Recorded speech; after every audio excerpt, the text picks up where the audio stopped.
Subscribe to our YouTube channel and press the bell icon to get the latest updates. I want to say good afternoon to everybody watching here in the United States and North America. Good evening to all of our friends in India. And I know I've been on social media this morning. I've seen a lot of buildup for this conversation with Rahul Gandhi. I first met Rahul, I think it was during George W. Bush's state visit to India in March of 2006. We've become friends. We've seen each other in Delhi. And we were really honored to host Rahul Gandhi here at Harvard in the autumn. And I was honored to appear on his podcast last summer at the height of the pandemic. Today, we thought we'd have a conversation where I'd ask Rahul a series of questions about public service, about the crises in India, about the Congress Party, and about our bilateral relationship between India and the United States.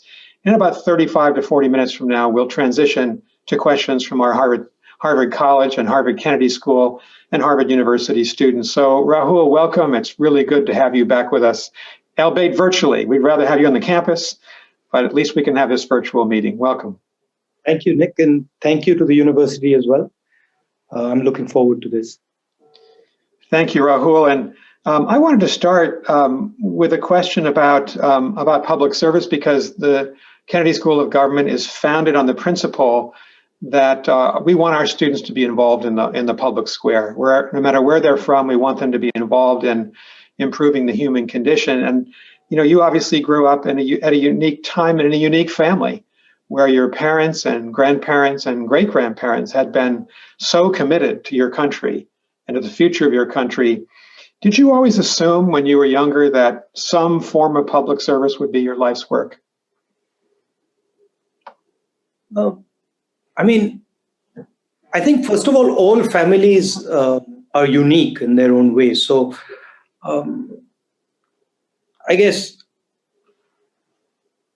I don't see it as a unique family. I just see it as a family that happens to go through certain things. But I grew up in that environment of public service. So from when I was small, there was this underlying thing of a sense of trying to understand India, trying to understand what is going on, trying to understand what are the forces at play, trying to understand some of these things and how they work. So in a sense, I was embedded in it, and I saw it from the beginning, from when I was small. Of course, there were certain events that sort of pushed me in a way. My father's assassination was one of them that developed that sense that I felt that my father was, in a sense, fighting particular forces, and he was wronged. And so as a son, that of course had an effect. And then also, I was brought up when I was small, from when I was young, with the idea that you cannot tolerate injustice. And that's just something that I've been trained from the beginning. If I see it, it riles me up. I get agitated. And it doesn't matter to whom the injustice is being done. So it's not that, it could be an injustice done even to somebody I'm not very fond of, and that gets me going. So those are the type of things. Thank you, Rahul. And of course, you grew up in a country that was under construction, a country that had just become independent in 1947 after colonial rule. And both of our countries, the United States and India, are grand experiments in citizen rule, in democratic rule. One thing that we try to emphasize with our students is, especially when you live in a democracy, you're responsible for what happens. And whether that's the sense of injustice that needs to be corrected and overcome, or just the commitment to make your country better and more just. That's part of the responsibility all of us have. And my next question really has to do with the extraordinary year we've been living. The reason we're virtual and you're not in Cambridge with us right now is the pandemic. I know it's been a very tough time in India with the recent spike, with a lot of suffering and infections and death. We have shared that with you. We have 552,000 Americans dead because of the coronavirus. We've struggled in the United States to have a better public response. I think we're seeing that under President Biden, a much better response. We've had the racial protests. You've had the farmer protests. We're the two most important democracies in the world. And I wanted to ask you, how does India recover? I mean, the United States has to recover as well. How do we both recover from this? But particularly in your case, with these cataclysmic events, how do you see India's path ahead? I mean, Corona is one element of it. And of course, there is a vaccine strategy and there's taking care of the disease itself.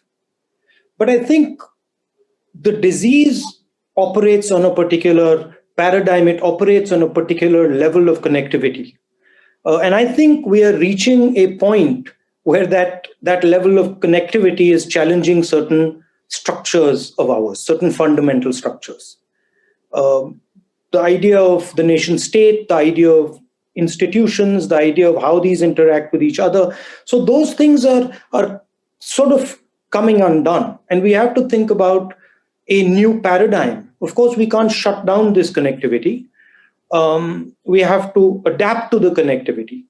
But we shouldn't move into a sort of non-democratic paradigm, which is easy to do when you're operating in these circumstances. Corona is a huge opportunity, at least in India, to misuse technology, to misuse some of these ideas, to get, the lockdown is a very powerful thing. If you're thinking about controlling a large population, you've got, I've never experienced in my life a year like the one I've spent, where I assume that it is normal for me to just lock myself up. This has never happened. Maybe, I don't know, maybe in World War, during the bombing campaign, but I don't even think that was the case. So there are these new mindsets that are evolving, which are actually dangerous mindsets, and we have to guard against them. But it's going to take a lot of work.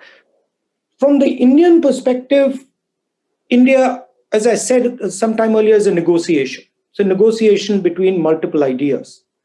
And our institutional framework basically allows us to manage that negotiation. And that institutional framework is under attack. So I worry that the negotiation will break down. And if the negotiation breaks down in a country like India, then we're in very serious trouble. And of course, you're dealing with the pandemic, but you're also dealing with these remarkable protests by the Indian people, at least from the farming community in Delhi and other major cities.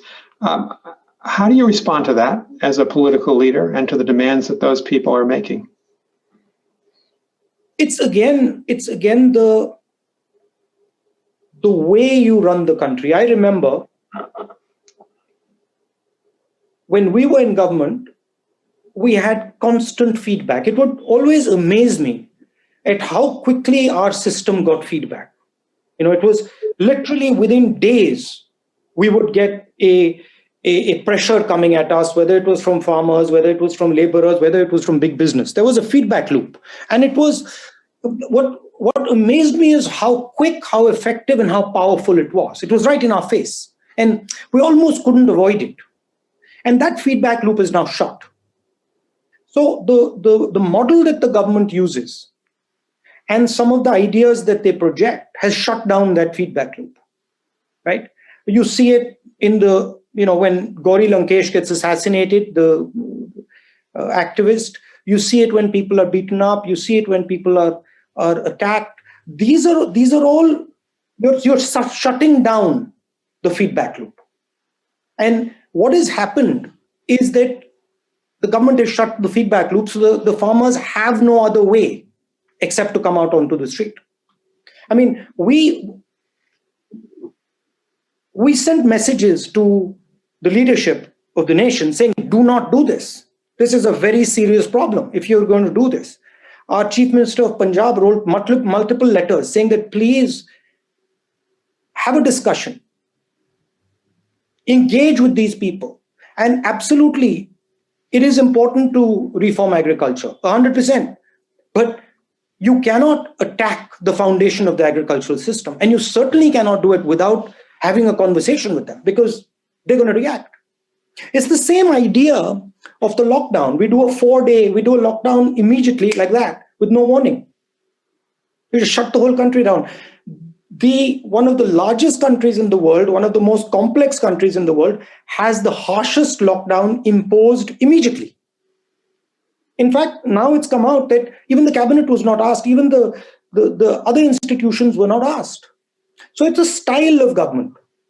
And it comes from a centralization of power and a belief that centralized power understands everything. It's if you look at when the lockdown happened, I started saying, look, please, and I said it again and again and again, I said, please do not respond to this centrally. Respond to this in a decentralized manner, devolve power to the states, devolve power to the districts, and let them engage with this problem. Because what Karnataka needs is completely different than what Tamil Nadu needs, is completely different than what UP needs. And if you impose a blanket requirement, you're going to impede their fight. And it took the government a good couple of months to understand that. By then, the damage was done. So the ability to put your message across so forcefully when you control the media automatically stops you from listening. And it puts you in a mindset of, okay, I control the media space, I control the narrative, so I don't really need to listen to anybody. And that's how you operate. And I remember that our entire job was listening for the feedback. We would be waiting when we did something to say, okay, who's going to respond? And now what do we do? That's missing in this government.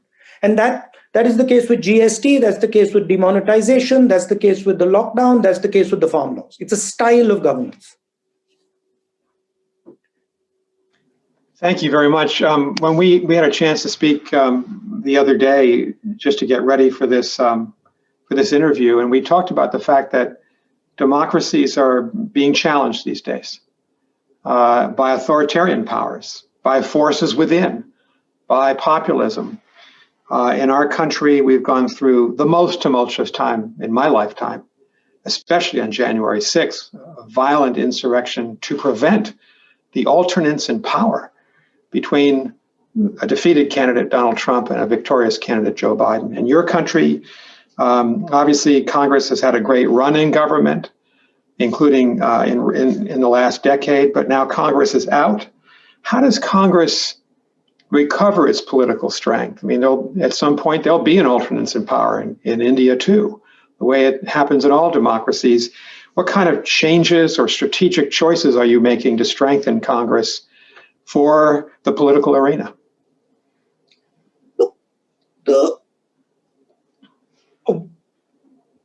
We're fighting two elections right now, right? I'll give you an example. And in Assam, the gentleman who's running our campaign over there has been sending me videos of BJP candidates running around with voting machines in their cars, right? And he's screaming at the top of his voice, saying that, look, I've got a real serious problem here. But there's nothing going on in the national media. There is a wholesale capture of the institutional framework of this country. Complete. There is absolute financial dominance that the BJP has. Right? There is absolute media dominance that the BJP has. It's not just the Congress. The BSP is not winning an election. The Samajwadi is not winning an election. The NCP is not winning an election. To fight elections, I need institutional structures. I need a judicial system that protects me. I need a media that is reasonably free. I need financial parity. I need a whole set of structures that actually allow me to operate as a political party. I don't have them. So, what's the answer? The answer is that when you behave the way the BJP is behaving, a lot of people get discontented very fast. And that's what's happening. And so the answer then is to bring these people together. But to understand that we are no longer in the same paradigm we were before 2014. We're in a different paradigm.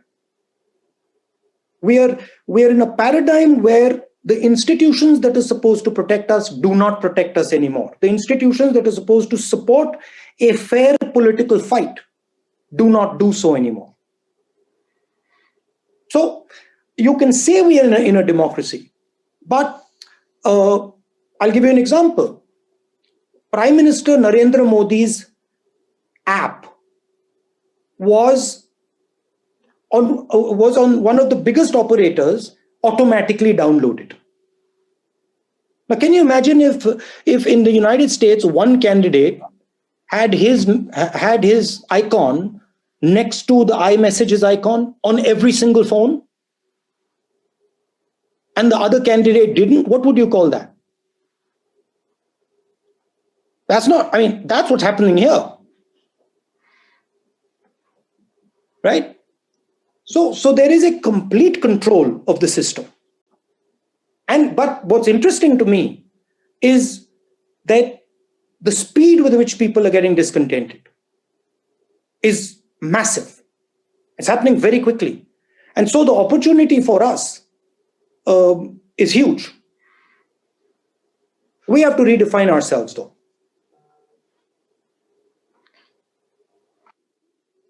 In addition to dealing with the barriers that you've described in Indian politics and Indian society for your political party, what is your economic strategy going forward? I know that even before the pandemic started, India's once very vibrant GDP growth rates had fallen below 5%. And there was a lot of worry in India, among India's friends like me, that India was really slowing down. What is Congress's recipe to bring India back? I mean, ideally, India would want to be a double-digit growth, considering the size of your population, the number of young people coming into the economy every year. The only way to start the economy now is to jumpstart consumption.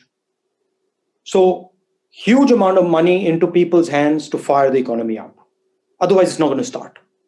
So we had a concept called Nyay, some variation of the universal basic income. That would be one element of it. But what we need to do is we need to start the economic engine. And the only way we're going to start the economic engine is by firing consumption. We did it. We've done this before. So the last growth that we had in 2004 to 2000, when we were in power, our Manrega program, which injected money directly into the rural economy, fired our economy. Right? It was hugely criticized at the time. But after that, economists came to me and said, wait a minute, we've looked at the numbers. And what's actually happened is that the guaranteed work scheme has fired the rural economy, which has then fired the urban economy. So today the problem is people don't have money in their hands. You have demonetized the economy. You've imposed a GST on the economy, and you've crippled the job creation engine, which is small and medium businesses. And then you're building these massive monopolies where basically 2 or 3 people control every single business. They can't provide India the jobs it needs. So the demonetization and the GST basically destroyed our informal sector, destroyed our small and medium businesses, which are the elements of our economy that give us jobs. So again, supporting those structures, supporting small and medium businesses, and bringing them back out of the mess they're in. That would be central component. And of course, with a liberalizing view, without an inward-looking, shutting doors down view. I don't believe that that can work. Rahul, in our two countries, both democratic, both free market, there's always a tension between what's the role of government and what's the role of the private sector. In our country, we've been living really under the influence of President Reagan for the last 30 years. Smaller government, stronger private sector, tax cut, etc. What's really remarkable, I think, about what's happened to the American people in the last 12 months is there is very strong public support in the polls right now for what Joe Biden is doing, bring back government, bring back a much larger and durable safety net for those less fortunate, even the middle class, which is suffering greatly in the United States. And so you have these remarkable programs, a $1.9 trillion economic rescue package, a $2 trillion infrastructure program, more coming. We haven't seen this since Lyndon Baines Johnson and really since Franklin Delano Roosevelt. Is that essentially a difference between Congress and the BJP? Is your party more in favor of a strong government, or is that too simplistic an analysis? I think it is a bit simplistic. I think under the current situation, I think what President Biden is doing is spot on. And I think, frankly, if you were to ask me, that's the only way out. There is no other way out than to go down that path. And I think India should be thinking along similar terms. We've been telling the government that you need to start putting money into the system. They just refuse. So we're convinced that the Indian economy is not going to start without that. And I think what the United States has done, I think it's groundbreaking, and I think it's spot on. There is, of course, in my view, a definite space for the private sector. But there are a lot of spaces in India where the public sector has to operate. We, in a country like India, if we want to educate our people, it has to be done by the public sector. It can't be done by the private sector. They can have a small part of it, but they can't do it. And the same with healthcare. So I think government should focus on the fundamentals, on infrastructure, on the essentials, and the rest of the stuff let private businesses operate. Thank you. Rahul, before we go to student questions in 5 or 6 minutes, I wanted to ask you a couple of questions about foreign policy, about India and the United States, and India and China, and maybe start with China. The Chinese have been extraordinarily aggressive towards India along your long border in the Himalayas. We saw that in 2017. We've seen it again multiple times in the last 12 months. Quite objectionable attempts by China, in my view, to intimidate India. How should India best respond to that, most effectively respond to a direct challenge like this from the Chinese government? Well, first of all, the Chinese are currently occupying Indian territory as we speak. Their troops are in our territory, right? There's not a peep about it in our media. I mean, can you imagine what would happen in the United States if the Soviet Union had occupied parts of the United States? I mean, you would hear nothing but that all day long, but there's not a peep here. And the reason that China feels they can do this is because they see a weakened India. They see an India that is internally divided. They see an India that is not acting strategically. They see an India that is acting tactically and is not able to see the larger picture. I am absolutely convinced that a strong India, a united India, and an India with a clear strategy has no problem dealing with China. I think the Chinese can sense that there is weakness in the Indian leadership, and that is why they have moved. One of the issues in our country as we confront our similar competitive relationship with China is how strongly should we speak out about human rights abuses? President Trump was literally silent on Hong Kong and on the terrible atrocities being acted against the Uyghur population in Xinjiang province. President Biden has spoken out quite strongly in opposition. Should India be matching the United States or with the United States in taking on the Chinese on human rights issues? Yeah, you should have a view on human rights, but I think one needs to step back a little bit and ask, what is China doing, and why are they succeeding, and why are they occupying the space that they're occupying? And there we have to do some serious introspection. Okay, I remember when I was a little kid, the cars you used to see on the streets, the cars that one valued were American cars, right? I remember the producer of things on the planet was the United States. That's gone, right? Neither are you the producer, neither are we the producer. The battle, the manufacturing battle, the production battle has been won by China. And they are today adding tremendous amount of economic value.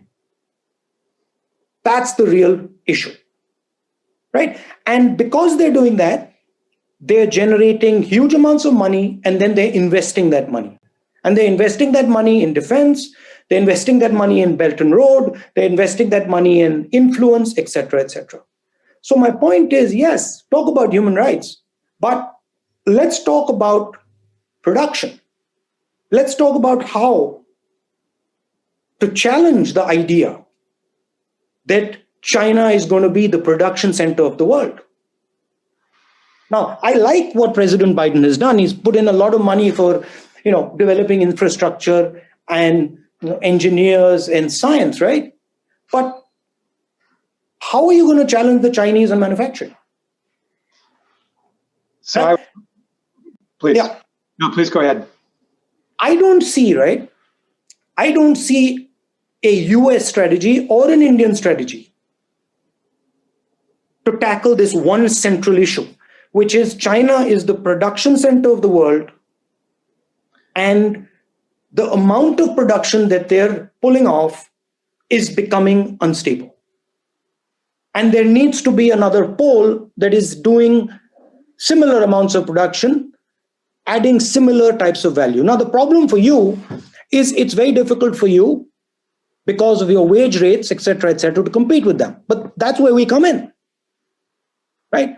Now, my issue with the partnership that we have is that it is completely focused on defense and the Quad. Okay, no problem. But how are you challenging the central idea of made in China? You're using an iPhone, I have one lying here, right? When we bought this, we sent money to the Chinese. How are you challenging that idea? How does Biden's plan challenge that idea? So I would partly disagree with you here very respectfully by saying, Joe Biden likes to say, don't bet against the United States of America. And that's not just bombast. That's actually true in the sense, to answer your question, yes, the Chinese are the greatest manufacturing and export power in the world right now. Belt Road gives them an enormous reach around the world.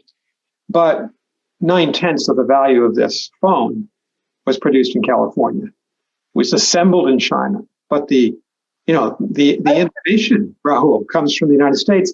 And I would just say, in this domain, where we can challenge the Chinese, India and the United States, if we can challenge them in artificial learning, intelligence and machine learning, in quantum sciences, in biotechnology. If you think of Microsoft, Amazon, Google, Apple, these are powerful, cutting-edge companies that have the United States, and in a way, India as well, in a very dominant position. Think of all the Indian Americans responsible for some of these companies in Silicon Valley. In Boston, we're the leading biotech city right now. And so I think what we've got to do is use government and research and development and capital infusion to support these companies and support these critical technologies. we can do that if we're working together. It's not inevitable the Chinese are going to dominate. There's a central problem, in my view. When you're talking about manufacturing, you're essentially talking about inside a factory, you're talking about huge social tensions. It's a volatile thing. And the Chinese suppress those tensions using the PLA. The Chinese advantage for manufacturing is the fact that they are able to operate in a non-democratic way, and they are able to use force to manage this social tension. We don't want to do that. We can't do it. Right? So now how do we resolve that social tension problem, compete with the Chinese in a democratic structure? By the way, I would challenge the idea that majority of the value in that iPhone comes from the United States. At risk, but I would seriously challenge that idea. The innovation, the design comes from the ecosystem of Apple, which is global, but it's based in California, assembled in China. We still can do some remarkable things, particularly our two countries, given our scientific and engineering talent. But let me ask you, I know we've got to bring students into this. Let me ask you one more question. We talked about the Quad glancingly. We have come together now. India, the United States, Japan, Australia. The first ever Quad head of government meeting was just a couple of weeks ago. And none of us want to fight China, but we want to limit China and prevent it from becoming the dominant military power in the Arabian Sea, in the Bay of Bengal, in the Indian Ocean, in the Western Pacific. Is India all in on the Quad? India's been ambivalent for many years. Do you see the fundamental turning point, maybe away from India's earlier concept of non-alignment? I mean, under the current circumstances, under the current situation, yes, that is the direction India is heading in. But once again, there is a military component to this, but there is also a production component to this. And you have to compete with China on production. And I'm not one who believes that simply having a military strategy against the Chinese is going to work. I think you need an economic strategy, a sound production strategy in tandem. And I think that's missing.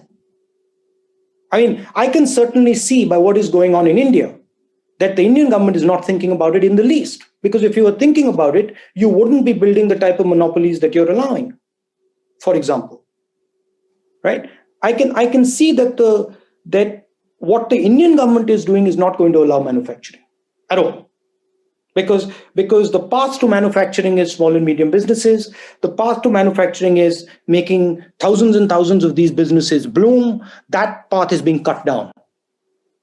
So to me, yes, of course, the Quad is an important component, but without an economic strategy, without a clear-cut economic vision, I'm not convinced about purely a military strategy. How are we proposing to challenge the idea of Belt and Road, which is basically a realignment of how the world works? It's completely upturning how the world works. Well, we can have whatever military strategy we want. Without an alternative vision, I don't see it working. And I think we haven't done the homework to do that. Certainly from the Indian side, maybe the Americans have. Well, I think you're right to raise this issue. And I'm going to go to a student question in a minute, but I'll just respond and say, I think you're absolutely right. We've got to have a strong military partnership, and we have it. We've built it with India and the United States over the last 15 years. Remarkable to see, particularly our air forces and our navies working together with the Japanese and Australians. But you're right that we've got to spend more time thinking about how we compete technologically. When Joe Biden gave his first press conference 8 days ago, it was very interesting. At the very end of a long press conference, a journalist asked him about China, and he had a very keen strategic sense of what he wanted to do, and he really mainly focused on your point. He said, we've got to compete technologically. And in the case of the United States, that means greater research and development funding by the federal government into our tech companies, into our universities like Harvard and Stanford and Carnegie Mellon, so that we can outcompete the Chinese on those digital technologies that will dominate. And that's an India-American challenge together. And he also spoke, interestingly, Rahul, to this idea of Belt and Road, and he noted the incredible strength of Belt and Road and said, shouldn't there be a response by the democratic countries to offer something like this, but without the long-term indebtedness that the Belt and Road Initiative, for instance, has been so prominent in Sri Lanka and other countries around the world. So I agree with you. We're entering a time where the military is very important, but maybe technology and economics will be the deciding factor in the competition that you have and that we have with China. I would just quickly add one point, which is where I see the problem. Country like the United States, going down the technology path, how are you going to solve your large blue-collar labor problem? Right? Same problem we have. We've got a huge chunk of our population who today in the United States vote for Mr. Trump, who basically cannot engage with the global economy effectively because manufacturing in the United States is dead. Is not at the level with China. That is a strategic vulnerability for the United States, just as it is a strategic vulnerability for India. Technology is not going to solve that problem. Technology will solve the problem of building an iPhone, will solve the problem of getting communication, but technology is not going to give you the number of jobs at that level that you require. And that's the real problem that both India and America have to solve. Of course, for us, it's a much different problem. But the anger that is there in the United States, which frankly is a strategic weakness of the United States, and the anger that is developing in India, which is a strategic weakness of India, is happening because we are unable to give a vision to this large chunk of our population. Technology is not going to solve that, in my view.